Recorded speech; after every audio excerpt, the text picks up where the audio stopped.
Buenos días, amigos de Zootecnistas. El día de hoy estamos iniciando el programa con un formato diferente. Poco a poco ustedes interpretarán por qué hacemos esto, pero le queríamos contar cuál es la experiencia de tratar de captar a un entrevistado. Bueno, en primer lugar, lo que hacemos es un primer contacto con el profesional, ver cuáles son sus fortalezas y tratar de explicarles un poco cuál es la metodología que tenemos aquí en Zootecnízate para efectuar la entrevista. Se trata de hacer un formato bastante dinámico para que el programa se desarrolle de una manera rápida y entretenida. Es así como captamos al doctor Víctor Guevara para explicarles en qué consistía la estructura del canal y cómo podría desarrollarse la entrevista con él, ¿no? Habíamos visto su exposición, hemos estado presentes en la exposición que tuvo él en el Colegio de Ingenieros del Perú, y en verdad la exposición fue bastante interesante y era de repente pues un material bastante aprovechable como para poder disgregarlo, hacer preguntas y hacer más dinámica su exposición, ¿no? Él inicialmente le interesó el tema, pero nos aclaró de antemano de que él no quería la entrevista como tal, por el momento, ¿no? No nos dio más razones, nos dijo eso simplemente, y bueno, nos dio un material que el día de hoy es el que con el cual contamos, ¿no? Nos dio el audio que él mismo había grabado desde su teléfono en el bolsillo de su camisa cuando él entra al Colegio de Ingenieros y presenta su exposición. Conforme pasaron las semanas, el doctor nos dio su teléfono, contactamos con él y a la vez nos encontramos con una persona que se interesó mucho en el canal, ¿no? Nos mandaba material, nos criticaba los videos que habíamos sacado, así que estábamos convencidos de que en algún momento él nos podía dar ese entrevista. Bueno, él fue bastante claro en cuanto al material que nos proporcionó, y la intencionalidad que tenía era básicamente que la deducción que había obtenido del trabajo que nos proporcionó que trascienda las paredes del Colegio de Ingenieros, ¿no? Que vaya mucho más allá. Y es a través de este canal que vamos a tratar de hacer eso, ¿no? De difundir el mensaje de una persona que se dedicó a la investigación, que se dedicó a la enseñanza y que definitivamente pues dejó huellas en cada una de las personas que así lo conocimos. Una gran persona con su hablar pausado, bastante meditado, y que definitivamente dejó un vacío aquí en la facultad. Nuestro más sincero homenaje a través de este video a la memoria del doctor Víctor Guevara. Que descanse en paz. Gracias. Muy bien, buenos días con todos.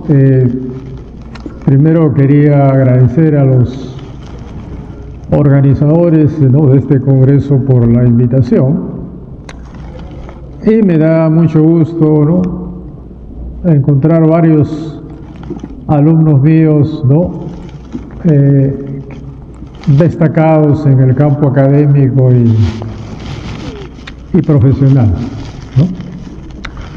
Espero que de esta presentación se puedan llevar un par de ideas, ¿no? Y con eso, ¿no?, estaría satisfecho, ¿no? Cuando regresé de los Estados Unidos a fines del año 80 al país, lo que encontré fue que en todas las reuniones, tanto de aves, de vacas lecheras u otras especies, la preocupación era por la genética, el manejo, la sanidad, el medio ambiente. En nutrición solamente se esperaba cuestiones mecánicas de usar un software o formular raciones. Primaba la idea de que el requerimiento está en la tabla, y esa idea ha sido sumamente letal. Esa y otras ideas. Entonces, en esta presentación voy a exponer por qué ha sucedido eso y qué es lo que necesitamos para que la nutrición animal avance, y sobre todo para poder ver los retos, las oportunidades. Muchas veces donde hay retos, otros ven oportunidades. Entonces, de eso se trata. Bueno, la agenda es más extensa, ¿no? Aparentemente no se ha cortado, pero lo importante es esas ideas erróneas funcionan como paradigmas.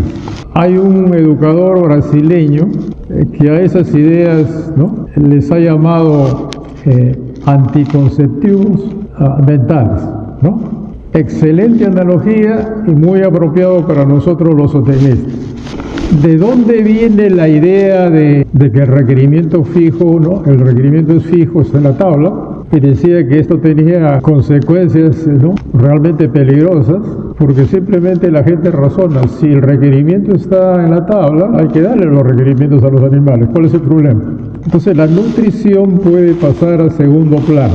Y de ahí el interés de la genética, ¿no?, la sanidad, el manejo, el medio ambiente. Entonces, la idea viene del método que usamos para determinar los requerimientos de nutrientes o energía en todas las especies, incluyendo peces, ¿no?, y animales silvestres. Cuando nosotros graficamos estos puntos, no nos salen dos líneas cruzadas, ¿no? Justamente en inglés el método se llama the broken line. Es una curva, pero esta fue una asunción a comienzos de los años 60, no había la facilidad de cómputo que hay ahora.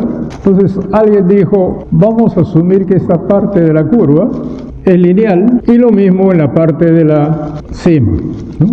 Y propuso de que cuando se cruzan, ¿no?, estas dos líneas, ese es el requerimiento. Por ejemplo, aquí se ha determinado el requerimiento de lisina, la curva es del peso corporal ante diferentes niveles de lisina.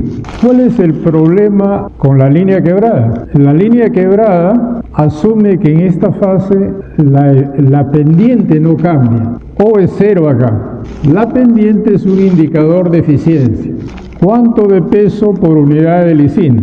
Pero en la curva la pendiente va cambiando y cada vez se hace menor. A eso se llama rendimientos decrecientes. Y por eso entra a tallar la economía y el análisis marginal. Entonces, lo que obtenemos acá es llegar a la máxima producción y cuál sería el nivel, ¿no?, de requerimiento. Sin embargo, cuando nosotros graficamos ingresos, ¿no?, y costo de alimento, ¿no?, la diferencia es el margen.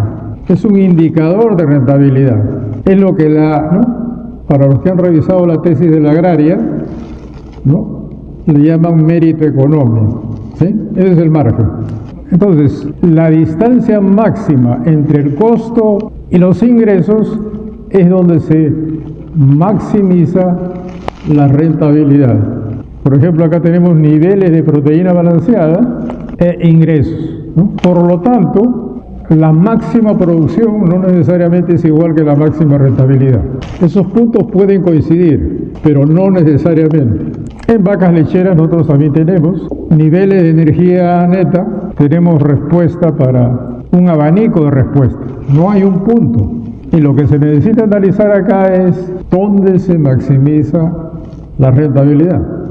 Entonces decía que los requerimientos fijos, de que los requerimientos están en la tabla y siempre hay que buscar la máxima producción, tiene ciertas consecuencias. Y la principal consecuencia es que de la ecuación de rentabilidad solamente consideramos el costo. Y por eso es que hasta ahora, desde que yo era estudiante, inclusive en la universidad, ya había formulación por computadora al mínimo costo. Pero el mínimo costo es una parte de la ecuación de rentabilidad. Pero todavía sigue el afán de, ¿no?, buscar adquirir el software más caro, con ventanas a colores, que haga varias cosas al mismo tiempo, pero en esencia es programación lineal, que es el método matemático en que se basa la formulación al mínimo costo. Cuando hablamos de máxima rentabilidad y no máxima producción, estamos hablando ya no de requerimientos fijos, sino requerimientos dinámicos, porque de acuerdo a las condiciones de precios de insumo o de producto, el requerimiento óptimo va a cambiar, pero con la idea de que el requerimiento está en la tabla, se asumía que el nutricionista es como un mago, tiene una bola de cristal y ahí ve los requerimientos. Para maximizar la rentabilidad se necesitan otros elementos. Por ejemplo, cambiar de enfoque. Ustedes normalmente, cuando conversan con la gente que está en nuestros negocios, dicen, bueno, yo estoy en el negocio de la leche, en el negocio de la carne, cuando en realidad están en el negocio de convertir recursos alimenticios en producto animal. Y la nutrición animal juega un papel clave. Cuando estaba terminando la carrera en la universidad, discutíamos con los compañeros de clase justamente cuál era más importante: la genética, la sanidad, el medio ambiente, el manejo, la nutrición. Y nunca nos poníamos de acuerdo. Pero ahora que pinto canas ya puedo darles una respuesta. Hay que distinguir entre eficiencia de la producción y economía de la producción. Desde el punto de vista de eficiencia de la producción, todos esos elementos son igual de importantes. La genética, el manejo, la sanidad, ¿correcto? Pero cuando hablamos de la economía de la producción, el alimento es lo más importante. En monogástricos llega casi, ¿no?, el 75% de los costos directos. En rumiantes, en algunos casos, llega al 60% dependiendo de la explotación. Entonces, esa es otra manera de ver la zootecnia, ¿no? ¿En qué negocio estamos? Pero decía que lo primero que tenemos que hacer es cambiar de enfoque. Hay básicamente dos enfoques: el enfoque de requerimiento, que es el de requerimientos fijos, y el enfoque de respuesta, que es de requerimientos dinámicos. En el enfoque de requerimiento, que es lo que ha primado, inclusive en la literatura internacional, pues hay un afán de calcular los requerimientos, estimación de requerimientos de energía, nutrientes. Muy poco se ha hecho curvas de respuesta a diferentes niveles de nutrientes o energía. Porque fíjense ustedes, este es el margen, este es el precio del producto, la cantidad de producto, precio del alimento, cantidad de alimento. Para el cálculo de la rentabilidad necesariamente se tiene que conocer la performance. La performance, ¿correcto?, en ganancia de peso, por ejemplo, en consumo de alimentos. Como no es posible, ¿no?, tener tesis, trabajos de tesis o artículos publicados para cada situación de alimentación que ustedes están analizando, necesariamente tienen que recurrir a la modelación y simulación, ¿ya? Pero solamente si cambian de enfoque, ¿ya?, vamos a decir, este enfoque, ¿no?, es como usar una gorra, este otro enfoque es como usar otra gorra.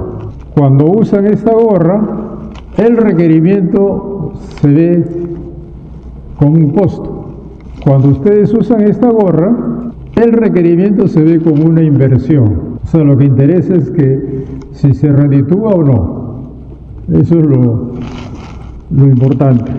El cambio de enfoque también es necesario para distinguir, ¿no?, retos de oportunidades, ¿correcto? Si ustedes usan una gorra, ustedes van a ver en muchos casos problemas sin solución. Pero si usan otra gorra, ¿correcto?, inclusive en los retos que se hablan, ustedes pueden ver oportunidades. Entonces, esto es lo que se habla hoy en día en cuanto a retos, ¿no? Y obviamente las tecnologías de precisión están de moda, ¿correcto? Pero van a ser útiles siempre y cuando usen el enfoque adecuado. ¿No? Ahí tienen algunas referencias claves de donde he sacado algunos gráficos, y quisiera que de esta presentación se lleven básicamente un par de ideas. Primeramente, la máxima producción no necesariamente es igual a la máxima rentabilidad. Segundo, ¿correcto?, para poder aprovechar las nuevas tecnologías, necesariamente hay que cambiar de enfoque.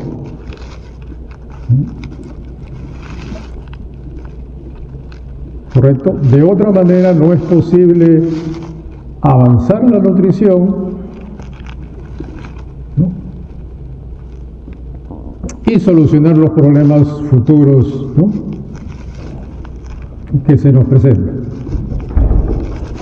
Muchas gracias. Una pregunta. A ver. ¿Qué recomendaciones daría usted a los nutricionistas ahora que el mejoramiento genético ha avanzado y el potencial del animal está mejor que en años anteriores, desde el punto de vista nutricional, a un mínimo costo? Acuérdense de que el enfoque de requerimiento ha puesto a la formulación al mínimo costo por encima de todo. Pero cuando hablo de maximizar la rentabilidad del margen o el mérito económico, es un indicador de rentabilidad. O sea que en la evaluación ustedes tienen que evaluar si estas nuevas líneas genéticas, ¿correcto?, tienen problemas metabólicos o de patas, por ejemplo, o propensos a problemas sanitarios. Entonces ahí es necesario no determinar el margen, sino la rentabilidad. Okay.